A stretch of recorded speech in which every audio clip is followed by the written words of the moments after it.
Director of Operations, Dr. Howard Zucker, Commissioner of Health Extraordinaire, Sarah Feinberg, Interim President of the New York City Transit Authority, who's doing a great job, Chairman Patrick Foy, who has been shepherding us through this unprecedented time and doing a great job at the MTA, and John Ledecky, co-owner of the New York Islanders.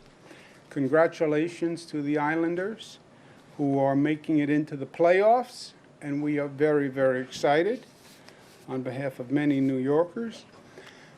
Let's talk about where we are, and then we have a number of announcements today. Watch the numbers. I know you all get up first thing in the morning and go to the website and check the numbers because the decisions are based on the numbers.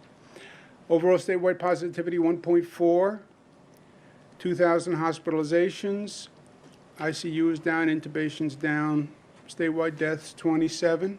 When people say COVID's over, COVID isn't over. 27 people died, 27 families grieving today, so it's not over. They are in our thoughts and prayers. Positivity.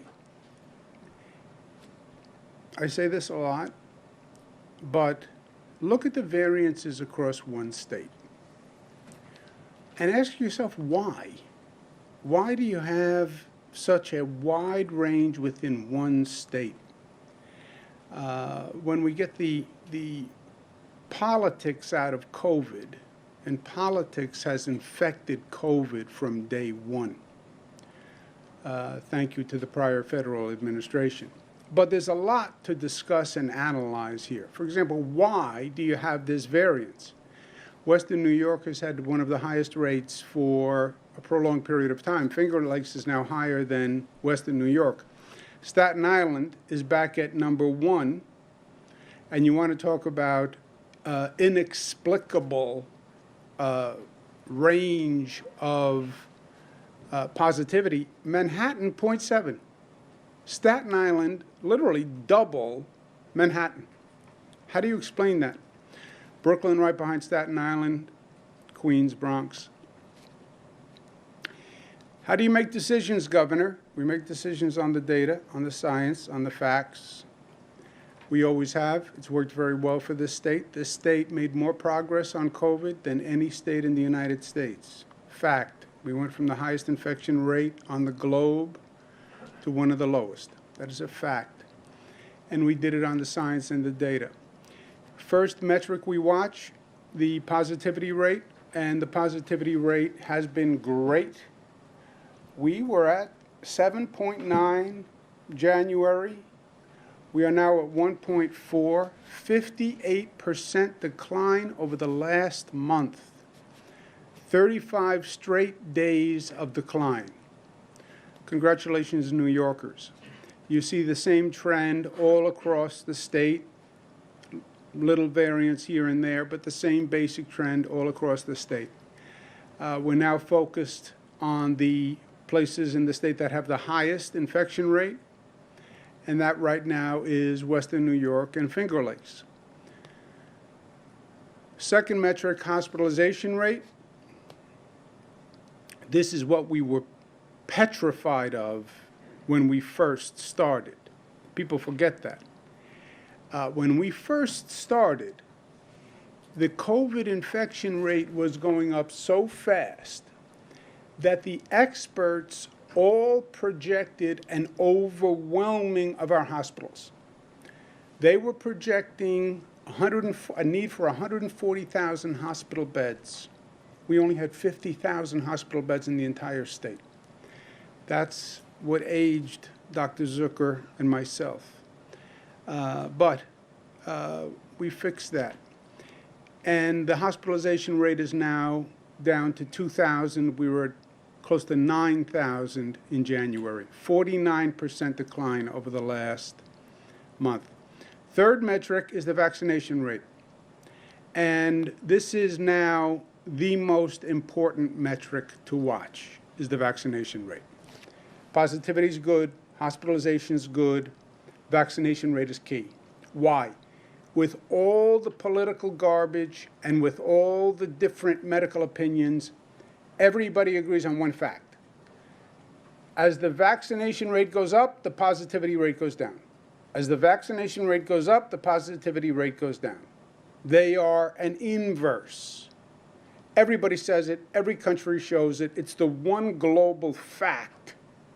If there are any facts in COVID, it's the one global fact that everybody agrees on. Keep the vaccinations going up, the positivity rate will come down.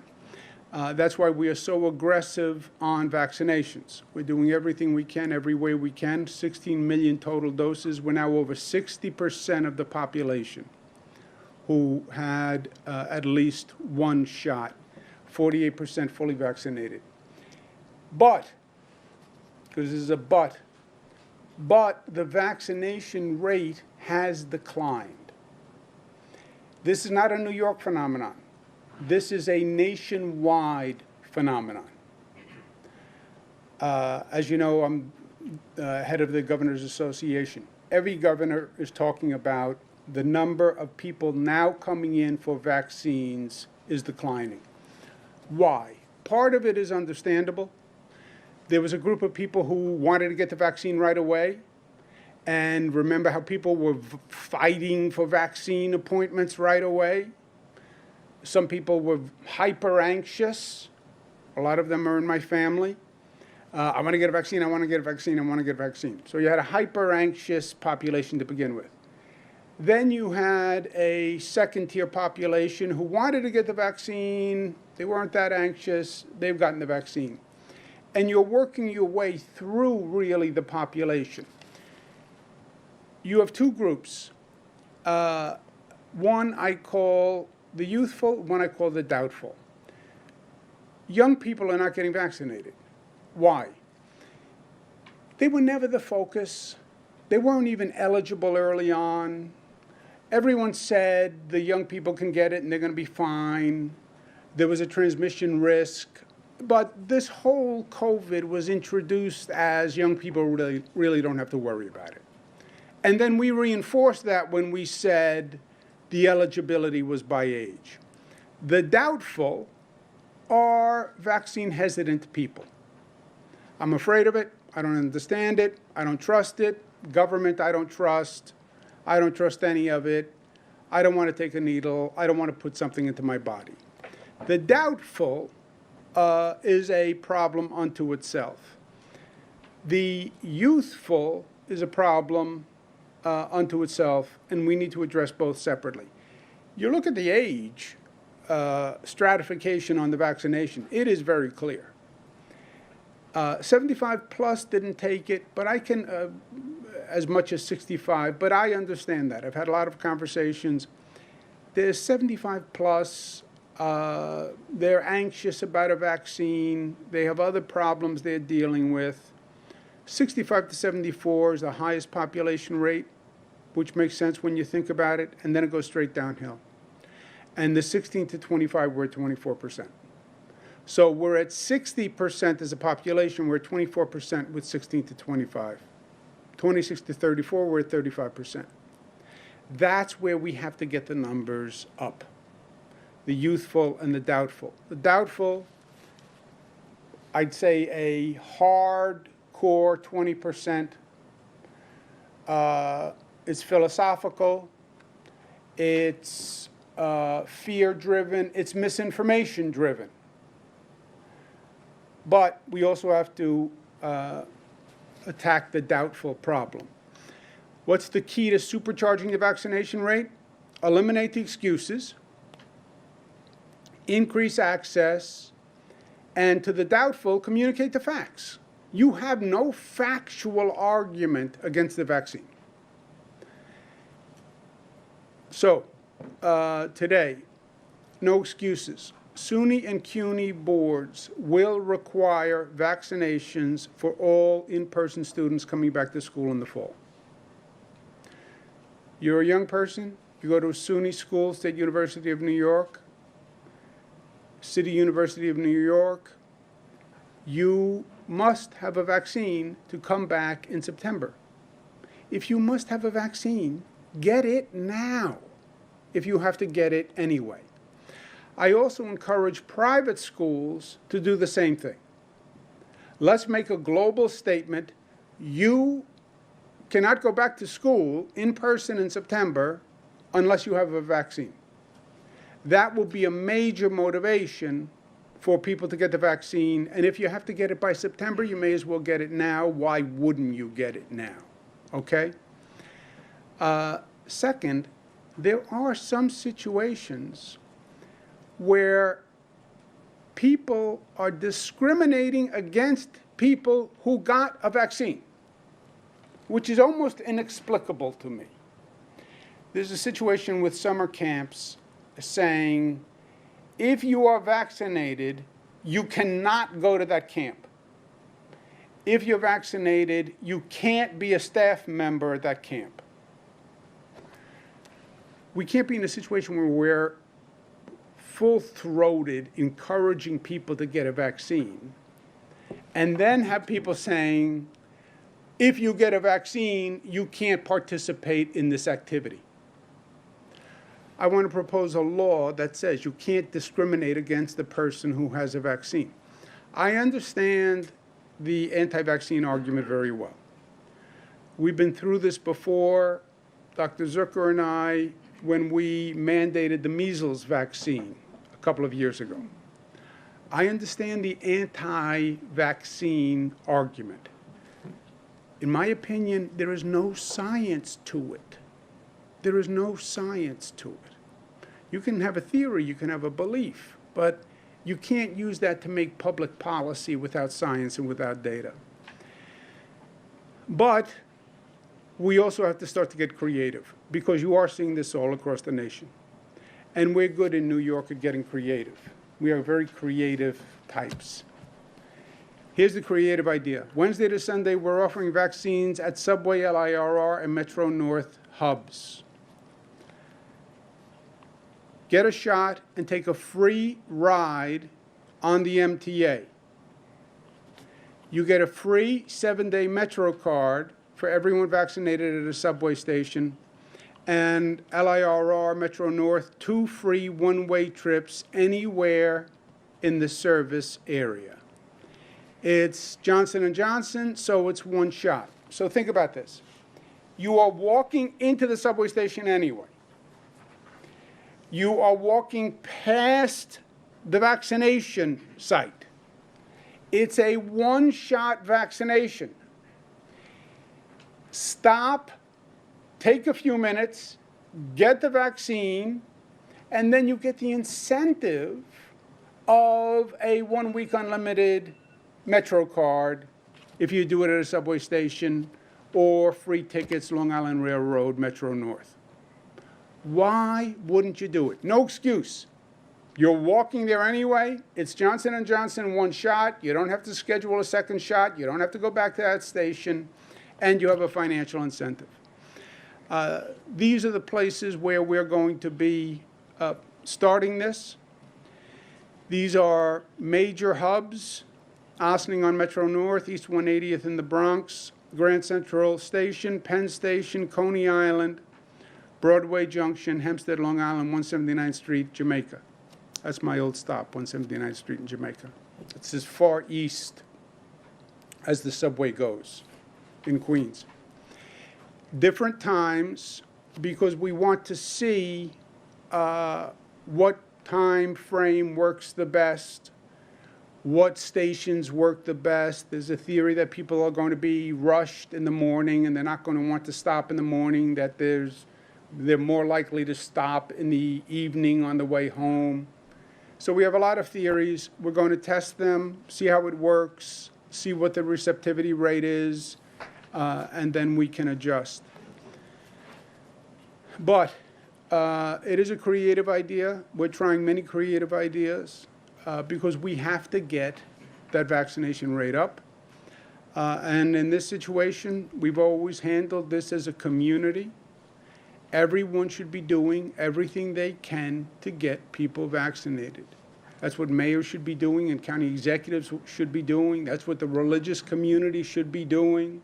That's what sports teams should be doing. As far as I'm concerned, we all have one goal: get people vaccinated. And that brings us to the Islanders. Congratulations to the Islanders. They are a great New York team. We're building a new arena with the Islanders out at Belmont. We were out there a couple of weeks ago, John, myself, and a few others. It is going to be amazing, really an amazing arena.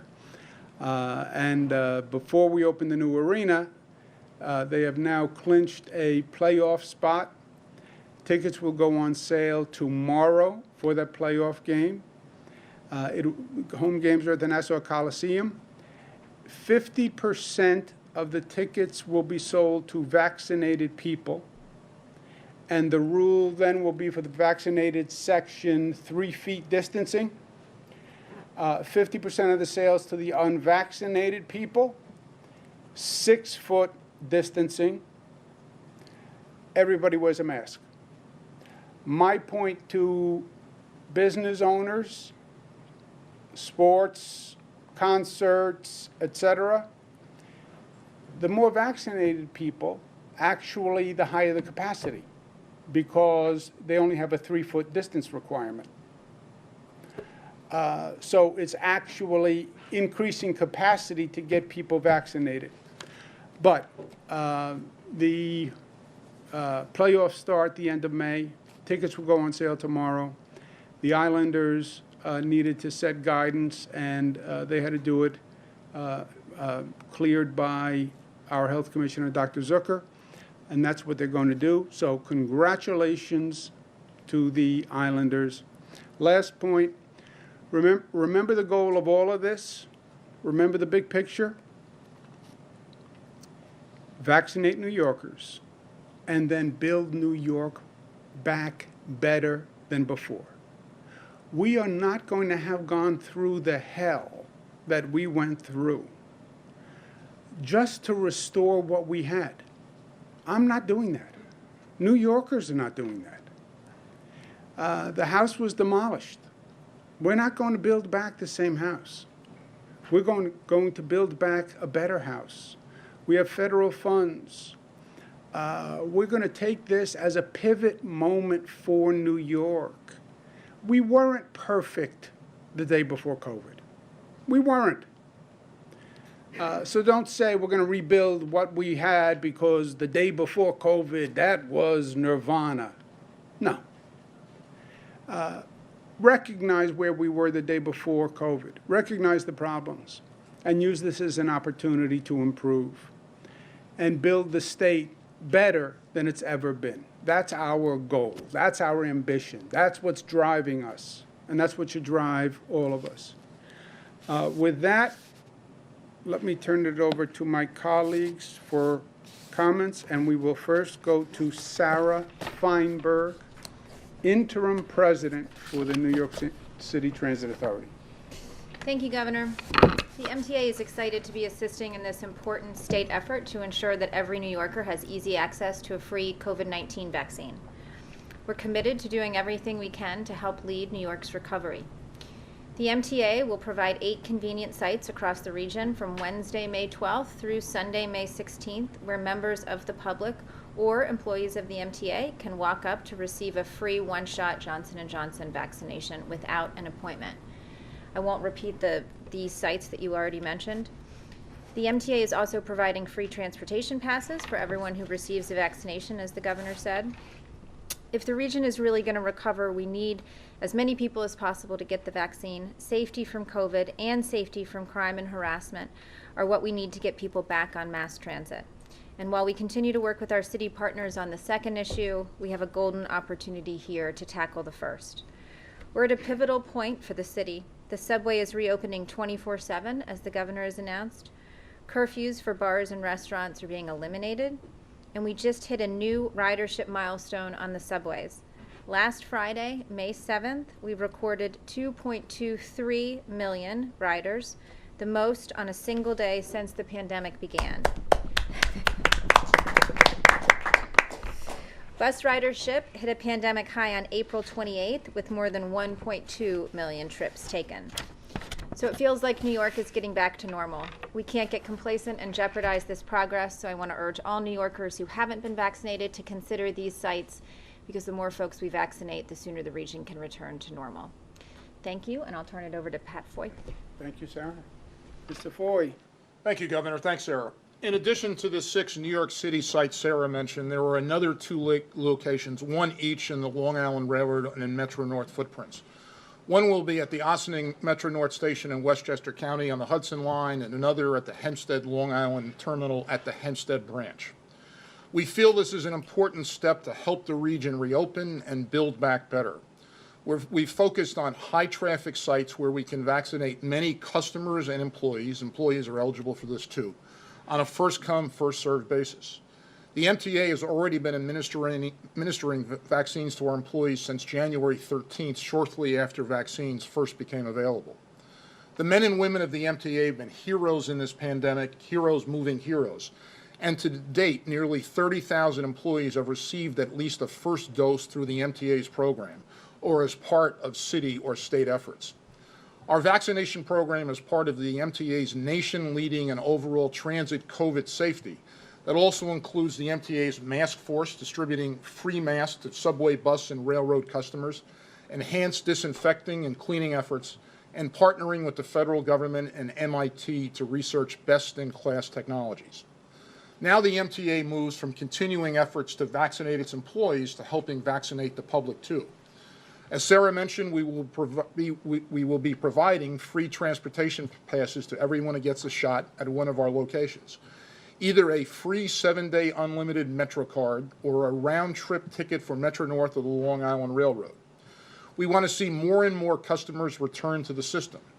Just as New York City Transit is surpassing new pandemic ridership milestones, so are the railroads.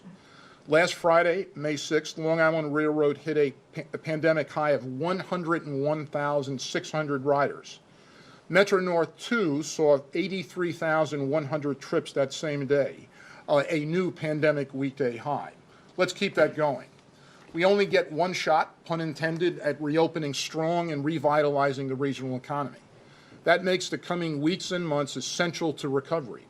I'm bullish on New York. We all are. I'm confident we will emerge from this crisis stronger and better if we all pull together. Thank you. Thanks, Governor. Well said. Heroes moving heroes. That's so true.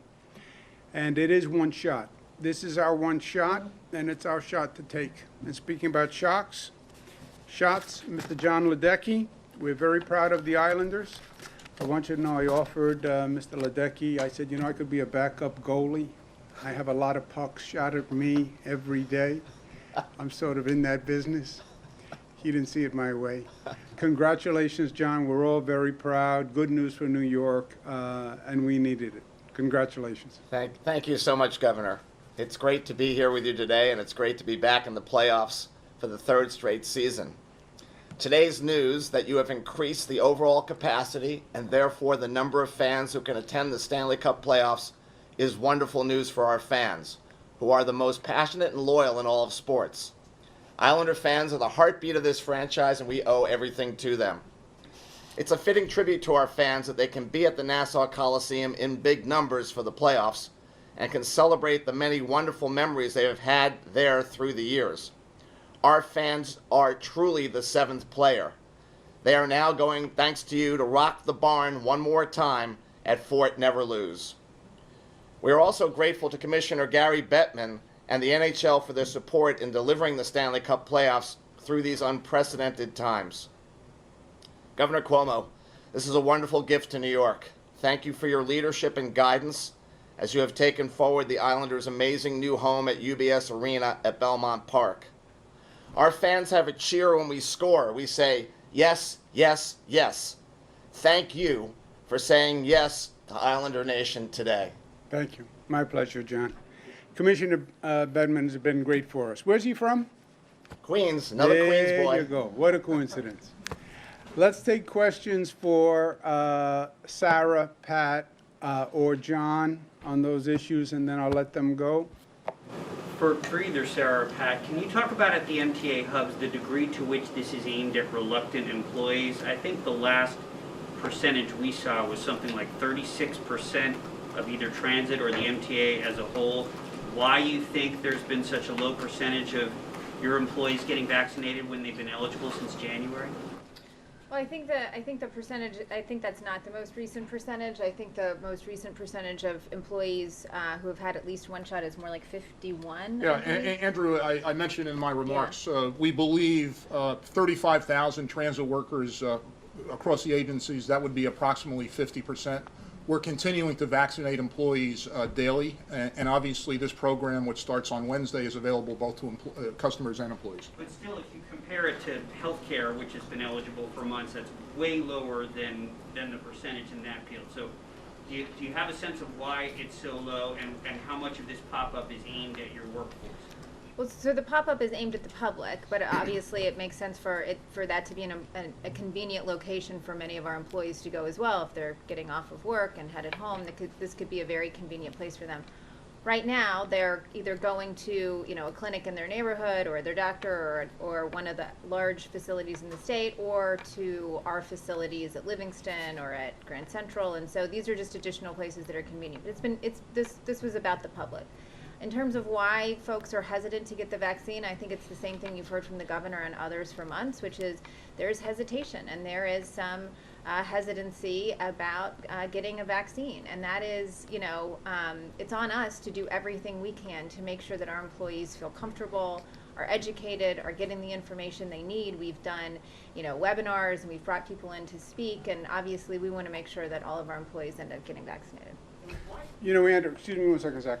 We've spent a lot of time looking at the population who gets the vaccine, who hasn't gotten the vaccine, and there's a spectrum, right? And there's a portion of the population that says, I would get it. I'm not really going out of my way to get it, but I would get it. When you talk about the healthcare workers, remember what we did with the healthcare workers. That the vaccine was available in their place of business. They didn't have to go anywhere. Mm-hmm. It was in your place of business, and we focused on that for weeks. We basically had a sanction system where I called out the hospitals that were low by name, and we then didn't give them any additional vaccines the next week. Remember, the vaccines were scarce. So that was a very intensive effort. It was where you worked. We then ranked hospitals. Frankly, we called the hospital managers and said, get them vaccinated, because a healthcare worker, they're coming in contact with hundreds of people all day long. So hopefully this helps increase it. Because it'll be more available at the MTA, where the MTA employees are themselves. I'm sorry, Zach. I was just curious, why do it on such a limited basis initially? I mean, do you have plans to potentially expand it, either to other stations or for a longer period of time? We want to see how it works. And you see we have different hours of operation in different places. It's never been done before. None of these things we're doing have ever been done before. So let's see how it works, how many people get online. We picked busier hubs. There's a debate about that. If you pick a busier hub, the line may back up. If the line backs up, somebody's going to look at a long line and say, forget it, and keep walking. Is it better in the morning? Is it better in the afternoon? Is it better in the evening? So it's a creative idea. It's never been done before. Let's see how it goes. Let's see if it works well in these locations. Let's see what the take-up is, and then we can always adjust. A related question, though. Why only 5 days a week? Why not on Mondays and Tuesdays? We did. Does anyone know? Yeah, it's a pilot program, right? So we're going to see what works. So we're announcing it today, and we can start it on Wednesday, which was as quickly as we could get it started, and we'll go for several days and see how it goes. And if we, like the governor said, see that people are seeing a line and bypassing it, then we'll, make adjustments. So we're trying to see what works. This is the plan, just Wednesday, Thursday, Friday, Saturday, Sunday. different hours, different stations, to see how it works and where it works. Is it better on a weekend? Is it better on a weekday? Is it better in the morning? Is it better at night? Is it better in a busier station, better at a slower station? So this will give us more data on where it works better.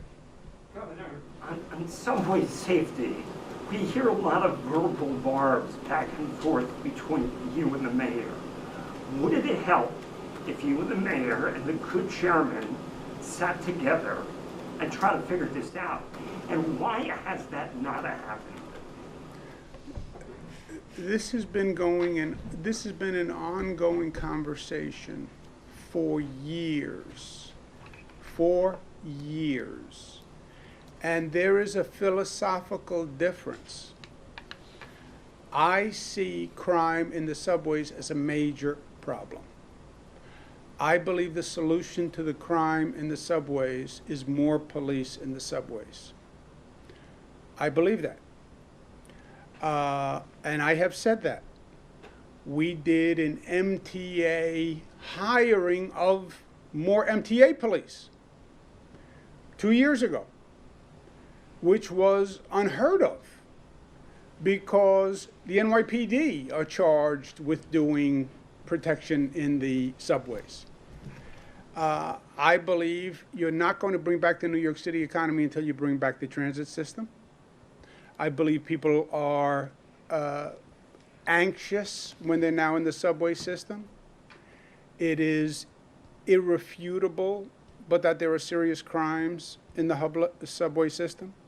It is irrefutable that there are emotionally disturbed people in the subway system who can do violence and have done violence. It's irrefutable that there's been a degradation of the situation in the stations, Penn Station, etc. I think the answer is more police, which I believe we showed during the period of time where we didn't do the 24-hour close down. And that gave a period of time for the police to do an intensive effort with social workers and bring people to safe shelters to get the help they need. I fundamentally disagree. I've done more work with the homeless population than probably any elected official, certainly who's ever served as governor, right? I started in my 20s running not-for-profits, and then I did it for 8 years for the nation as housing secretary. This concept that, well, we're doing the homeless a favor, letting them sleep in subways and tunnels. But why can't you get together and figure it out? Are you suggesting the mayor wants higher crime in the subways? Well, look, this has been an ongoing discussion. Let me ask the interim president, who deals with it on a daily basis, what she thinks. Well, I'm not sure I think you're suggesting it's either a political argument or a policy argument. And I think the reality is there are not very many people at this point who believe or suggest that this is not what's needed at this moment. You know, the mayor has said he doesn't think additional policing is necessary, and the vast majority of our customers, and certainly our leadership, and certainly our customers who we hear from, are saying they absolutely want a more significant police presence, a uniformed presence, and mental health resources. And I think if you ride the system on a regular basis, if you're in the system day and night, like so many of us are, it's not really up for debate. It feels very clear that we don't have the sufficient resources in the system that we need. So And you don't think getting in a room, sitting down, and trying to figure it out to get on the same page would help? I have done that. I mean, I have reached out repeatedly, and Pat has, of course, as well. We have reached out repeatedly to City Hall, and they engage. I mean, look, we have weekly calls with City Hall. I have ongoing conversations with staff. I've certainly offered to talk to the mayor and brief the mayor on any number of occasions over the last year as I've been serving as interim president. And look, we get a response. There's a back and forth between us and the staff. But I think there's just a fundamental, issue where the mayor is not necessarily in touch with our ridership. I just don't think he has his finger on the pulse of our ridership right now. And I think that I do, you know, and we survey our customers frequently, every couple of months. There's overwhelming support for this. It's not just a couple of voices. And, you know, my obligation and responsibility is to be responsive to our customers and to riders. But also keep your eye on the prize, right? There's a bigger issue here, which is, as the governor said, I don't think New York comes back unless the transit system comes back. And so you've got to get people into the transit system in order to get back to the city and back to the economy. And so we have said repeatedly, this is not about a 5-year commitment or some 10-year commitment of resources. This is about the mayor understanding that we need a 3 to 6 month shot in the arm to get people comfortable with coming back. And frankly, I would love to see this debated, you know, by the mayoral candidates a little bit more, because it's going to go beyond this mayor, and it's going to be about the next person who comes up and what kind of resources they can commit to this, because this is going to be with us for a bit, and it needs to be, you know, we've got to do better on the mental health resources and the uniformed presence in the system. So, Governor, Well, excuse me one second. What were the numbers again of what the number of police in the system? Roughly, do you remember? So the NYPD. So back when the NYPD took over transit policing in the mid-90s, the number of NYPD officers, Transit Bureau NYPD officers, was about 4,300. You know, it is now significantly down from that. We think probably about 2,000. We don't have a solid number. We don't have deployment information and a solid number because that information isn't shared with us by City Hall. And so, you know, if you assume that number is about 2,000, and then remember the city surged additional resources into the system following the stabbings in February, which got us to about 2,600. So that's 2,600 uniformed police over a 600 and some mile system, 473 stations, 12 districts. If you remember that these officers work in teams of 2, and that you lose an automatic, 15 to 20% of officers presumably every day for sick leave or vacation or court appearances or whatever else, the numbers dwindle quickly. And so, I think it's important to just do the math on how many uniformed officers we've actually got in the system on any given day. And it's important information. Frankly, it would be really useful for it to be shared with us so that we can make some of our own decisions better on MTA policing and deployment. Yeah, also don't minimize the difference of opinion on this issue. I proposed hiring 500 more MTA police officers because the city wouldn't provide more NYPD. There was a vociferous opposition to hiring more police. The proposition of more police in the subway system is opposed by many, right? You have many people saying, defund the police. We shouldn't be spending all this money on police. So don't minimize the opposition to this idea that you need more police in the system. You have a theory that says we need less police, which is the defund the police measure. So that is very real, and you know that's real. And you know that when I hired the additional MTA police officers, there was tremendous blowback. So it is a real issue to grapple with, and I think Sarah's exactly right. In this mayoral discussion, next mayor, what's your plan for making the subway safe? How many police will you commit to the subways? And for the next mayor, that's going to be a threshold issue. Are you with the defund the police, or are you with the people who believe we need more police? And then it's not just the subways, right? You have the same problem on the street level. It's not just crime in the subways, it's crime in the city. And I think that should be a top topic in this mayoral debate. What are you going to do about crime? What are you going to do about crime in the cities? What do you think the solution is? Well, it's comprehensive, it's holistic.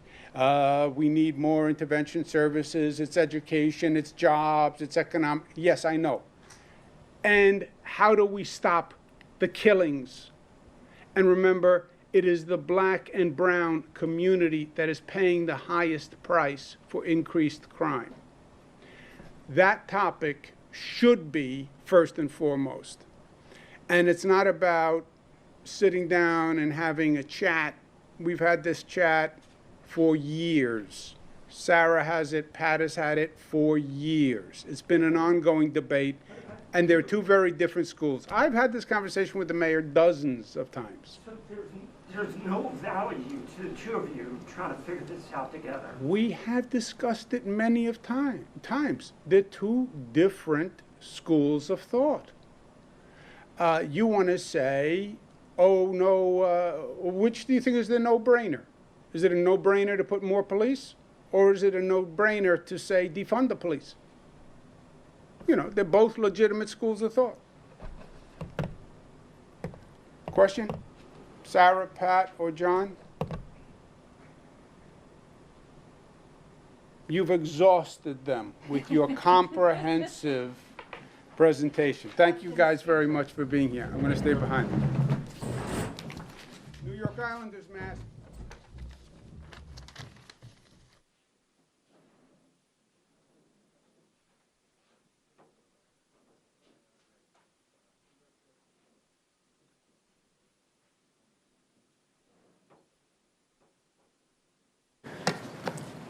Governor, a senior advisory reviewer said last month that the state attorney general was